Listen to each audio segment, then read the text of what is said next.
मोठी बातमी बघूयात। बांगलादेशमध्ये सध्या मोठ्या राजकीय घडामोडी घडताना दिसतात आणि यामध्येच बांगलादेशच्या पंतप्रधान शेख हसीना यांनी राजीनामा दिल्याची मोठी बातमी समोर येते आहे। बांगलादेशमधलं सध्या परिस्थिती अत्यंत अस्थिर झालेली आहे, त्यामुळे शेख हसीना यांनी राजीनामा दिल्याचं वृत्त समोर येत आहे। काही दिवसांपासून आंदोलन सुरू होती, काही पद्धतीने हिंसाचार सुद्धा झालेला आहे आणि बांगलादेशमधल्या या मोठ्या राजकीय आणि एकूणच अस्थिर घडामोडींच्या आणि अस्थिर परिस्थितीच्या पार्श्वभूमीवर शेख हसीना ज्या बांगलादेशच्या पंतप्रधान आहेत, त्यांनी आता राजीनामा दिल्याचं हे मोठं वृत्त समोर आलेलं दिसतंय। तर बांगलादेशमधली ही काही दृश्य सुद्धा आपण बघतोय। गेल्या महिनाभरापासून साधारणतः इथलं वातावरण काहीसं चिघळलेलं आहे। आतापर्यंत 100 पेक्षा जास्त जणांचा मृत्यू सुद्धा झालाय। तर बांगलादेशच्या पंतप्रधान शेख हसीना यांचा राजीनामा ही मोठी बातमी आपण बघतोय। बांगलादेशमधल्या अस्थिर परिस्थितीमुळे राजीनाम्याचा निर्णय त्यांनी घेतलेला आहे। काही दिवसांपासून बांगलादेशमध्ये ज्या पद्धतीने आंदोलन सुरू आहेत, खरं तर सरकारी नोकऱ्यांमधल्या आरक्षणाच्या संदर्भात या ठिकाणी आंदोलन सुरू असल्याची ही बातमी आपण बघत होतो आणि त्यानंतर आता एकंदरीतच इथली परिस्थिती काहीशी चिघळल्याचं दिसतंय आणि या परिस्थितीच्या नंतर सध्या त्यांनी राजीनामा दिल्याची मोठी बातमी समोर येते आहे। निवृत्त लष्करी अधिकारी सतीश ढगे सर आपल्यासोबत जोडले गेलेले आहेत। सतीशजी, खरं तर वेगवेगळ्या आंतरराष्ट्रीय घडामोडींचं विश्लेषण तुमच्याकडून आपण जाणून घेत असतो आणि ही एक मोठी घडामोड, कारण बांगलादेशमध्ये गेल्या काही दिवसांपासूनचं तणावाचं वातावरण आणि पंतप्रधानांना राजीनामा द्यावा लागलेला आहे। नक्कीच खरं म्हटलं तर भारताच्या शेजारी देशामध्ये अशी घटना होणं हे नक्कीच अत्यंत महत्वाचं आहे आणि भारताला सुद्धा याला सिरियसली पाहावं लागेल। मागच्या काही काळामध्ये श्रीलंका असो किंवा अफगाणिस्तानमध्ये असो, त्यामध्ये ज्या प्रकारचा प्रकार झाला होता तसंच काहीसं बांगलादेशमध्ये होते की काय, अशी परिस्थिती आघाडीला निर्माण होताना दिसतीये। संपूर्णतः अराजक जे आहे एक प्रकारे बांगलादेशमध्ये त्या ठिकाणी माजलेलं आहे, असं जर आपण म्हटलं तर ते चुकीचं ठरू नये। आणि आताची जर लेटेस्ट आपण घडामोड त्या ठिकाणी पाहिली तर ऑलरेडी बांगलादेशच्या सध्याच्या ज्या प्रधानमंत्री आहेत शेख हसीना, त्यांनी तर राजीनामा दिलेलाच आहे, पण अशीही बातमी येते की लोक जे आहेत त्यांचं जे प्राईम मिनिस्टरचं ऑफिशियल रेसिडेन्स आहे त्या ठिकाणी घुसलेले आहेत। आणि एवढंच नाही तर शेख हसीना त्यांच्या बहिणीसोबत जे आहेत ऑलरेडी त्यांनी ढाका सोडलेला आहे, हेलिकॉप्टरमधून ते बाहेर त्या ठिकाणी निघालेले आहेत आणि भारतामध्ये सुद्धा ते येऊ शकतात, अशा प्रकारची परिस्थिती आहे। एकूणच पाहता आता त्या ठिकाणी जे आहे मिलिटरी टेक ओव्हर, एक प्रकारचा जो आहे मार्शल लॉ लागतोय की काय, अशा प्रकारची परिस्थिती निर्माण झालेली आहे आणि अत्यंत स्फोटक परिस्थिती बांगलादेशमध्ये असं जर आपण म्हटलं तर ते चुकीचं ठरू नये। अगदी धन्यवाद सतीशजी, तुम्ही सविस्तरपणे बोललात यासाठी। आपल्यासोबत शैलेंद्र देवळाणकर सर आहेत, आंतरराष्ट्रीय घडामोडींचे अभ्यासक आणि विश्लेषक। शैलेंद्र सर, आता आपण बघतोय बांगलादेशमधल्या एकूणच सामाजिक परिस्थिती आहे आणि त्यासोबतच राजकीय परिस्थिती सुद्धा काहीशी चिघळल्याचं वृत्त समोर येत आहे। इथून पुढे नेमकं कशा पद्धतीने ही परिस्थिती हाताळली जाऊ शकते? मला असं वाटतं की अवामी लीगच्या बाबतीमध्ये आणि शेख हसीनाच्या बाबतीमध्ये जेव्हा त्यांनी चौथ्यांदा पंतप्रधान म्हणून शपथ घेतली होती जानेवारी महिन्यापासून, तेव्हा त्यांच्या विरोधामध्ये मोठ्या प्रमाणावरती निदर्शनं व्हायला लागली होती। या निदर्शनांनी पहिल्यांदा भारत छोडो या आंदोलनाचं रूप घेतलं आणि त्यांनी अवामी लीगला आणि शेख हसीनांना भारताचा पाठिंबा असल्यामुळे भारतावरती बहिष्कार अशा स्वरूपाचं ते आंदोलन होतं। नंतर मागच्या महिन्यामध्ये जुलै महिन्यामध्ये 19 जुलैला त्यांच्याकडे कोटा आंदोलन झालं की तो कोटा जो त्यांच्या स्वातंत्र्य सैनिकांसाठी होता 1971 मध्ये, ज्यांनी बांगलादेशला स्वतंत्र करण्यासाठी संघर्ष केला होता, त्या संदर्भात होता। आणि आता त्यांच्या विरोधामध्ये जी निदर्शनं झाली होती आणि रविवारी बेसिकली त्या संदर्भात 250 लोकांचा मृत्यू, हा 250 लोकांचा मृत्यू जरी ऑफिशियल आकडा असला तरी साधारणतः 1,500 लोकांचा मृत्यू झाल्याची बाब होती। आणि आतापर्यंत शेख हसीना यांना त्यांच्या लष्कराचा पाठिंबा होता, पण आता जे रिटायर्ड लष्करी अधिकारी होते त्यांनी प्रामुख्याने आम्ही लोकांबरोबर आहोत आणि आम्ही लोकांचं रक्षण करू अशा प्रकारची भूमिका घ्यायला लागले आणि अनेक लष्करी अधिकारी ही लोकांना रस्त्यावर जॉईन झालेले होते आणि त्यामुळे शेख हसीना ह्या राजीनामा देणार हे जवळपास स्पष्ट झालेलं होतं। परंतु त्या कधी देतात हा सगळ्यात महत्वाचा मुद्दा होता, कारण त्यांना आता शासन करणे फार अवघड होतं। यातनं बांगलादेशमध्ये ज्या पद्धतीची एक सामाजिक ध्रुवीकरण प्रचंड मोठ्या प्रमाणावरती झालेलं आहे, एकीकडे अवामी लीग आणि शेख हसीना आहे, दुसरीकडे बांगलादेश नॅशनल पार्टीच्या खालिदा जिया आहेत आणि त्यांना ज्या कट्टरपंथीयांचा प्रचंड मोठा पाठिंबा आहे। त्यामुळे या ध्रुवीकरणामधनं बांगलादेशची एकूणच जी आर्थिक परिस्थिती, म्हणजे बांगलादेश हे एक लिबरल मॉडर्नाइज इस्लामिक स्टेट आहे आणि ज्यांनी एक अत्यंत उत्तम अशा प्रकारचा ग्रोथ रेट केलेला होता। आज युरोपियन मार्केट्समध्ये, अमेरिकन मार्केट्समध्ये बांगलादेशचे गार्मेंट्स हे मोठ्या प्रमाणावरती विकले जातात. परंतु या निदर्शनामध्ये अनेक गारमेंटच्या फॅक्टरीज जाळून टाकण्यात आल्या, अनेक लोकांना जिवंत जाळण्यात आलं. त्यामुळे परिस्थिती इतकी स्फोटक आहे की बांगलादेशला पुन्हा एकदा श्रीलंकासारखा क्रायसिस निर्माण होतो का, जो फॉरेक्सचा क्रायसिस आहे. आणि जो प्रकार जशा पद्धतीचा उठाव हा श्रीलंकेमध्ये झाला होता आणि ज्या पद्धतीने प्रेमदासांना पळून जावं लागलं होतं श्रीलंका सोडून त्यांच्या अध्यक्षांना, तशाच प्रकारची परिस्थिती आता बांगलादेशमध्ये उद्भवलेली आहे. पण आपण लक्षात ठेवणं गरजेचं आहे की ज्या ज्या वेळेला भारताच्या शेजारी देशांमध्ये अशा प्रकारची स्फोटक परिस्थिती निर्माण होती, त्या वेळेला भारताच्या अंतर्गत सुरक्षेवरती त्याचा परिणाम होतो. पण भारताची अंतर्गत सुरक्षा या देशातल्या अंतर्गत सुरक्षेशी ऑर्गॅनिकली लिंक्ड आहे. आणि भारताबरोबर बांगलादेशची बॉर्डर ही 4000 किलोमीटरची बॉर्डर आहे. आणि 1971ला आपण बघितलंय की अशाच पद्धतीने किती मोठ्या प्रमाणावरती निर्वासितांचे लोंढे भारतामध्ये आलेले होते. त्यामुळे आता येत्या काळामध्ये भारताला अधिक सावध राहणं हे अत्यंत गरजेचं राहणार आहे. अगदी शैलेंद्रजी, तुम्ही ज्या पद्धतीने सांगताय, मला वाटतं की बांगलादेशच्या आर्थिक जी काही गोष्ट आहे ही सुद्धा डबघाईला येण्याची शक्यता वर्तवली जाऊ शकते आता एकंदरीत सध्याची परिस्थिती बघितली तर. नाही, नक्कीच आहे. याचं कारण असं आहे की अशा प्रकारच्या सामाजिक ध्रुवीकरणाचा जो पहिला परिणाम आहे तो परिणाम देशाच्या आर्थिक विकासावरती होतो. बांगलादेश ज्या शिस्तबद्ध पद्धतीने गेल्या 10 वर्षामध्ये आपला आर्थिक विकास करतोय, साधारणतः 6 ते 7% GDPचा ग्रोथ रेट त्यांनी ठेवलेला आहे. त्यांचा एक्सपोर्ट मोठ्या प्रमाणावरती वाढलेला आहे. त्यांचा फॉरेक्स म्हणजे फॉरेन एक्सचेंज रिझर्व हा त्यांचा उत्तम पद्धतीने आहे. त्यामुळे त्यांच्या दृष्टिकोनातनं एक अत्यंत कशा पद्धतीने जे पहिले मिलिटरीमध्ये ज्या राजवटीमध्ये असणार एक बांगलादेश, तिथल्या लोकांनी स्वतः निर्णय घेतला आणि लष्कराला बाजूला सारलं आणि लोकशाहीला स्वीकारलं आणि आर्थिक विकासाचा मार्ग त्यांनी पाकिस्तान पुढे एक प्रकारचा आदर्श निर्माण केलेला होता की दोन्ही देशांमध्ये कसा म्हणजे पाकिस्तान कशा पद्धतीने इकॉनॉमिक कोलॅप्स झाला आहे, इस्लामिक स्टेट असून आणि बांगलादेश पण इस्लामिक स्टेट आहे, असं असताना ते कशा पद्धतीने आर्थिक विकास करतायत. आता हे आर्थिक विकासाचं मॉडेल जे आहे निश्चितपणे त्याला सेटबॅक मिळण्याची शक्यता आहे. आणि आता त्यांच्याकडे टेम्पररीली मार्शल लॉ येण्याची शक्यता, म्हणजे ज्या मिलिटरीला तिथल्या जनतेने जाणीवपूर्वक निर्णय घेऊन बाजूला सारलं आणि लोकशाहीचा स्वीकार केला, आता कदाचित त्याच मिलिटरी पुन्हा टेक ओव्हर करण्याची शक्यता नाकारता येत नाही. बरं, खूप खूप धन्यवाद शैलेंद्र सर, तुम्ही सविस्तरपणे या एकूणच घडामोडीचं विश्लेषण केलं यासाठी. तर आपण बघतोय सध्या बांगलादेशमधल्या मोठ्या राजकीय घडामोडी. बांगलादेशच्या पंतप्रधान शेख हसीना यांनी राजीनामा दिलाय आणि आपण स्क्रीनवरती ही जी दृश्य बघतोय बांगलादेशमधून त्या निघून गेलेल्या आहेत, त्यावेळची ही दृश्य आहेत. हेलिकॉप्टरमधून त्या निघून गेल्या तेव्हाची दृश्य आपण बघतोय. बांगलादेशमध्ये लष्करी राजवटीची शक्यता आता वर्तवली जाते. बांगलादेशचा ताबा हा आता पुन्हा एकदा लष्कराकडे जाण्याची शक्यता वर्तवली जाते. बांगलादेशमध्ये लष्करी राजवट निर्माण होण्याची शक्यता वर्तवली जाते आणि त्यासोबतच ज्या पद्धतीने आपण ही दृश्य बघतोय, शेख हसीना या आता बांगलादेशमधून निघून गेलेल्या आहेत, त्या कदाचित भारतामध्ये सुद्धा येऊ शकतात अशी ही एक शक्यता वर्तवली जाते. शेख हसीना यांनी बांगलादेशमधल्या ढाका इथलं आपलं निवासस्थान सोडलेलं आहे. तर शेख हसीना या भारताकडे रवाना झाल्याची सुद्धा माहिती मिळते. शेख हसीना यांनी आपल्या पंतप्रधान पदाचा राजीनामा दिल्याच्या नंतर बांगलादेशमध्ये या काही मोठ्या राजकीय घडामोडी आपण बघतोय. गेल्या काही महिनाभरापासून बांगलादेशमधलं एकंदरीतच परिस्थिती जी होती, सामाजिक परिस्थिती, ती काहीशी अस्थिर झालेली बघायला मिळालेली होती आणि त्यामुळे मोठा हिंसाचार आणि आंदोलनं सुद्धा तिथे झालेली होती. तर शेख हसीना या हेलिकॉप्टरमधून भारताच्या दिशेने रवाना झाल्याची शक्यता आता वर्तवली जाते. त्यांनी ढाक्यामधलं आपलं निवासस्थान सोडलेलं आहे. त्यामुळे त्यांनी पंतप्रधान पदाचा राजीनामा दिल्यामुळे आता बांगलादेशमधली ही जी सत्ता आहे ती पुन्हा एकदा लष्कराच्या ताब्यामध्ये जाऊ शकते. याआधी बांगलादेशमध्ये लष्कराची सत्ता होती, मात्र त्यानंतर तिथल्या लोकांनी लोकशाहीची पद्धत स्वीकारली. मात्र पुन्हा एकदा या घडामोडी त्याच पद्धतीने जाताना दिसतात आणि पंतप्रधान शेख हसीना यांनी दिलेल्या राजीनाम्यानंतर आता पुन्हा एकदा बांगलादेशमध्ये लष्करी राजवट निर्माण होऊ शकते. तर ही दृश्य आपण बघतोय. शेख हसीना यांनी ढाका हे निवासस्थान सोडलं आणि त्या हेलिकॉप्टरमधून रवाना झाल्याचं दिसतंय आणि शेख हसीना या भारतामध्ये येण्याची सुद्धा शक्यता सध्या वर्तवली जाते.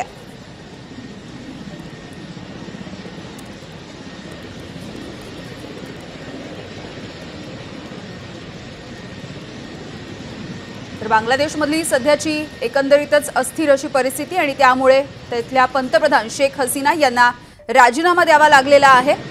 खरं तर बांगलादेशमध्ये गेल्या काही दिवसांपासून आंदोलन आणि हिंसाचार उफाळलेला होता।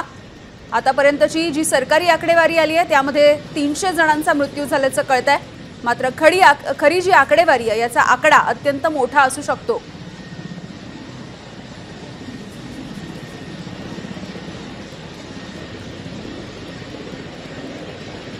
सरकारच्या धोरणाला तिथल्या स्थानिकांनी सुद्धा विरोध केलेला आहे, बांगलादेशींनी तिथला विरोध केलेला आहे आणि त्यानंतर एक वेगळी राजकीय परिस्थिती आणि एकंदरीतच सामाजिक अस्थिरता आणि यामुळे बांगलादेशचे पंतप्रधान शेख हसीना यांनी आता राजीनामा दिलाय।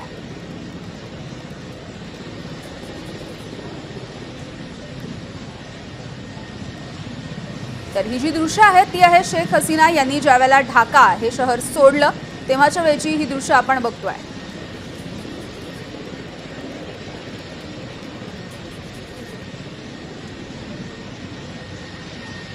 आणि या सगळ्याविषयी जाणून घेऊयात, आमचे प्रतिनिधी सोमेश कोलगे आपल्या सोबत जोडले गेलेत। सोमेश, एकंदरीतच बांगलादेशमधली सध्याची अस्थिर राजकीय परिस्थिती, अस्थिर सामाजिक परिस्थिती आणि या सगळ्यामुळे उद्भवलेली पंतप्रधान शेख हसीना यांना राजीनामा द्यावा लागलेला आहे याविषयीचं विश्लेषण।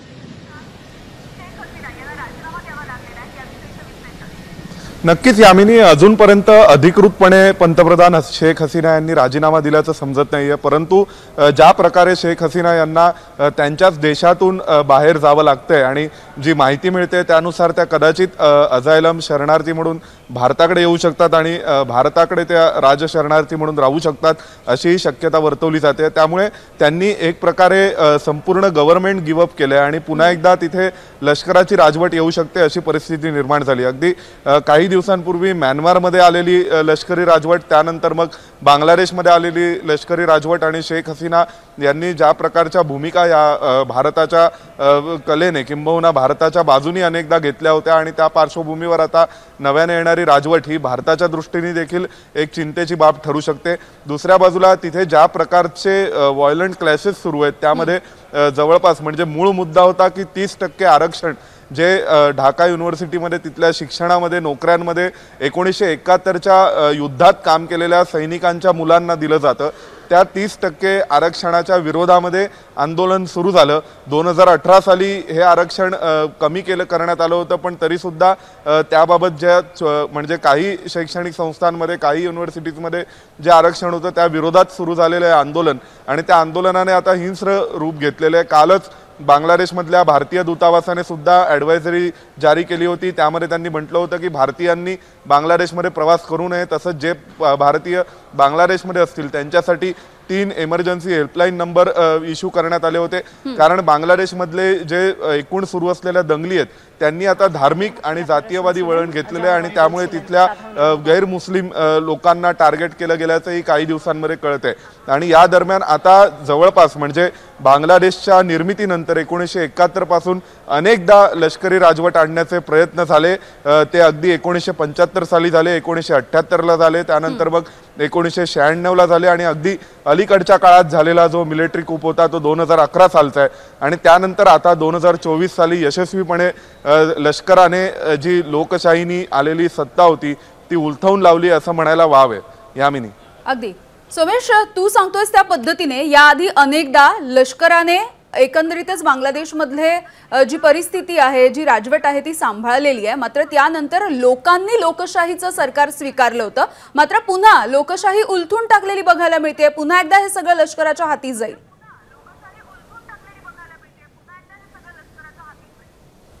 नक्कीच यामिनी, अगदी शेवटचं जे यशस्वी कराजीर आपण लष्करातील बंड होतं ते 1996चं म्हणू शकतो, ज्यावेळी बांगलादेशमध्ये लष्कराने सत्ता हातात घेतली आणि नंतर अवामी लीगच्या सरकारने आपलं सरकार स्थापन करेपर्यंत अवामी लीग या पक्षाच्या ती सत्ता लष्कराच्या हातात राहिली। त्यानंतर मग अनेकदा तसे प्रयत्न झाले, तशा बातम्या आल्या, परंतु यशस्वीपणे पूर्णतः लष्कराच्या हाती राजवट गेली होती अशी परिस्थिती ही निर्माण झाली नव्हती। ती जितकी गंभीर आता पाहायला मिळते तितकी गंभीर यापूर्वी कधी तशी परिस्थिती निर्माण झाल्याचं अगदी अलीकडच्या काळात म्हणजे 2000 सालानंतर जी गेली 24 वर्ष आहेत 21व्या शतकातली या 24 वर्षांमध्ये इतकी गंभीर परिस्थिती कधी निर्माण झाली नव्हती, ती यावेळी निर्माण झाली असं कळते। दुसऱ्या बाजूला शेख हसीना या भारताकडे येऊ शकतात, त्यामुळे पुन्हा एकदा एक प्रकारे तिथे पुन्हा लोकशाही प्रस्थापित करण्याची जबाबदारी ही एक प्रकारे भारत निभावू शकतो, किंबहुना भारत त्या भूमिकेतून काही ना काहीतरी प्रयत्न करू शकतो असं दिसतंय। आता शेख हसीना या जर भारतात येणार असतील तर भारत त्यांना शरणार्थी म्हणून आश्रय देणार का? जर त्यांना राजाश्रय दिला गेला तर त्यानंतरची परिस्थिती काय असेल? अशा अनेक प्रश्नांवरती आता विचार करण्याची वेळ आहे, कारण इतक्या मोठ्या प्रमाणावर आणि इतक्या यशस्वीपणे एखाद्या राजसत्तेविरोधात बंड हे गेल्या काही वर्षात बांगलादेशनी पाहिलं नव्हतं आणि तशा स्वरूपाचं बंड आता पाहायला मिळतंय। त्यामुळे या बंडाचे परिणाम हे दूरगामी असतील हे नक्कीच। अगदी सोमेश, सध्याची बांगलादेशमधली अंतर्गत परिस्थिती काय आहे? म्हणजे आपल्याला कळतंय की तिथलं इंटरनेट बंद आहे, तिथले संचारबंदी करण्यात आली आहे, कर्फ्यू लावण्यात आलाय, तिथली काय परिस्थिती आहे? नक्कीच यामिनी, बांगलादेशमध्ये कालपासूनच अगदी कर्फ्यूही लावला गेला आणि पोलिसांना शूट ॲट साईटच्या ऑर्डर्सही दिल्या गेल्या होत्या। 4G इंटरनेट सेवा पूर्णपणे तिथे ठप्प आहे, इंटरनेट टेकन डाऊन करण्यात आलेलं आहे आणि एवढे पण तरीसुद्धा जी आत्ताची परिस्थिती आपण पाहतोय, कारण शेख हसीना या गेल्या 1 महिन्यांपूर्वी भारतात आल्या होत्या मोदींच्या शपथविधीला आणि त्यानंतर जवळपास त्या 20 ते 25 दिवस भारतामध्ये राहिल्या होत्या आणि भारतामध्ये विविध नेत्यांच्या विविध मंत्र्यांच्या त्यांनी भेटी घेतल्या होत्या। कदाचित बांगलादेशच्या सत्तेला सुद्धा, सरकारला सुद्धा एक कुणकुण लागली होती की अशा स्वरूपाचं काहीतरी आपल्या देशामध्ये घडू शकतं आणि त्या दृष्टीने त्यांनी या सगळ्या मोर्चे बांधणी केली होती का हा एक प्रश्न आहे। परंतु ही परिस्थिती टाळण्याचे प्रयत्न सरकारने तिथे केलेले आहेत, ते पोलिसांच्या सहकार्याने केले। आता जी माहिती मिळते त्यानुसार 300 लोक जवळपास या सगळ्या हिंसाचारामध्ये मारले गेलेत। मॉबकडून मारले गेलेल्या लोकांची संख्या अधिकृतपणे जी सांगण्यात आली ती 97च्या आसपास आहे आणि यापेक्षा जास्त कितीतरी लोक असू शकतात, परंतु ती माहितीही मर्यादित स्वरूपात येते आणि अशा वेळी आता बांगलादेशच्या शेख हसीना ज्या पंतप्रधान आहेत त्यांनाच देश सोडून जावं लागतंय, तर ही अतिशय गंभीर परिस्थिती आहे। अशी परिस्थिती गेल्या 10-20 वर्षात बांगलादेशमध्ये कधी तयार झाली नव्हती। अगदी सोमेश, तुम्ही ज्या पद्धतीने माहिती देताय, एखाद्या अशा पद्धतीच्या देशामध्ये जेव्हा बंडाळीची परिस्थिती निर्माण होते, जेव्हा पंतप्रधानासारखं पद जे असतं तेच उलथवून लावलं जातं, त्याचे दूरगामी परिणाम होतात एकंदरीतच त्या देशासाठी सुद्धा, आंतरराष्ट्रीय पातळीवरती सुद्धा आणि त्या देशाच्या आजूबाजूला असलेल्या म्हणजे भारतासारख्या देशांवरती सुद्धा। तर याचे नेमके कशा पद्धतीने परिणाम होऊ शकतात?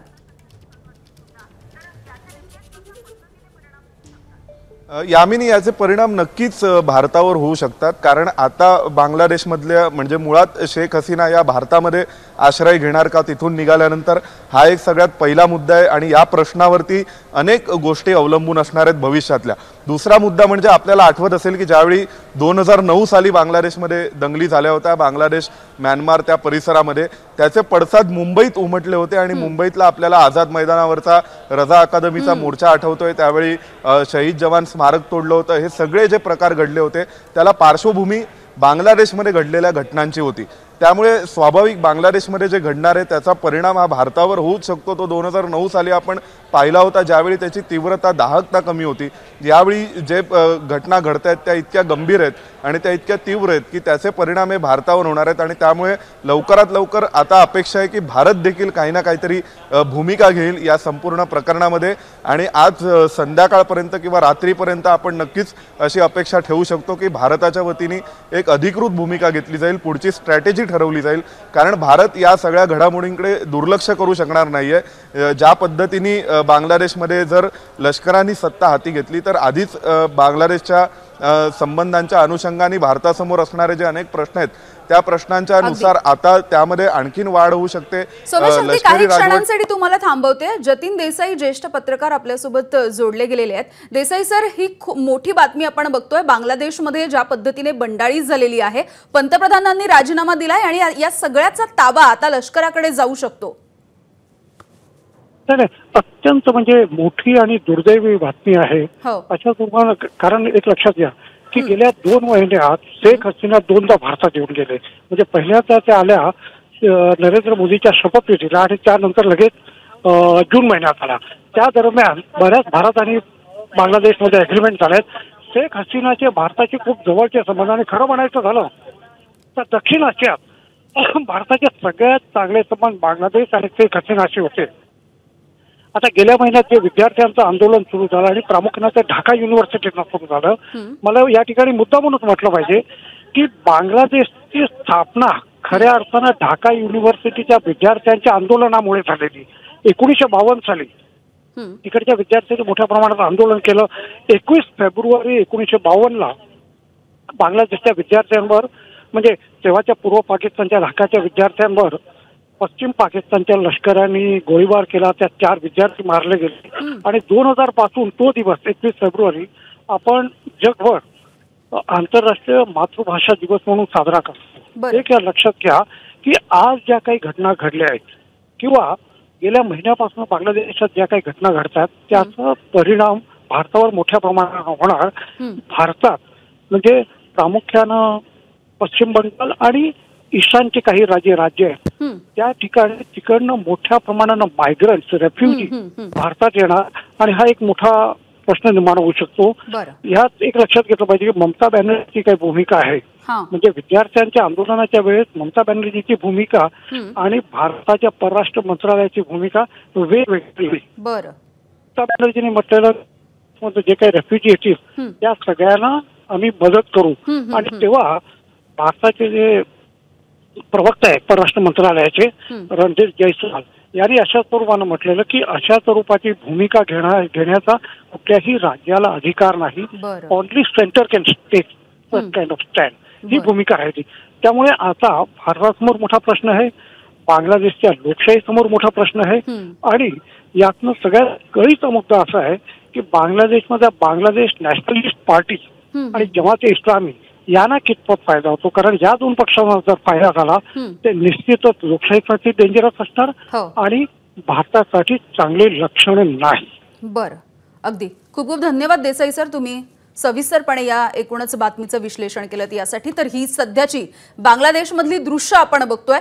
शेख हसीना यांनी पंतप्रधान पदाचा राजीनामा दिलेला आहे. मोठ्या संख्येने जे आंदोलक होते, जे नागरिक होते ते रस्त्यावरती उतरलेले आहेत. सध्याचं आंदोलन काहीसं तीव्र झालेलं आपण बघतोय.